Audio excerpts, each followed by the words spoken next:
এটা আপনাদেরকে আমি আশ্বাস দিতে চাই, যে চ্যালেঞ্জগুলো এখনও আছে সেগুলো আমরা অতি দ্রুত সময়ের মধ্যে সমাধান করতে পারবো।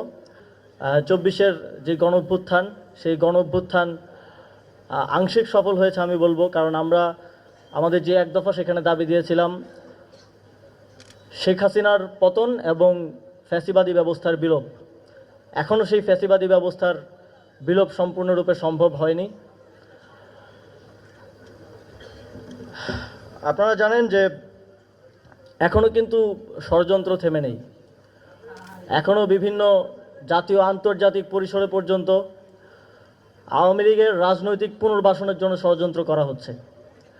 গণতন্ত্রের কথা বলে, গণতন্ত্রে অংশগ্রহণের কথা বলে আওয়ামী লীগকে আবার নির্বাচনে অংশগ্রহণ করানোর সুযোগ দেওয়ার মাধ্যমে ফিরিয়ে আনার নানা ধরনের চক্রান্ত চলছে। আওয়ামী লীগকে নিষিদ্ধের কথা যখন সরকারের পক্ষ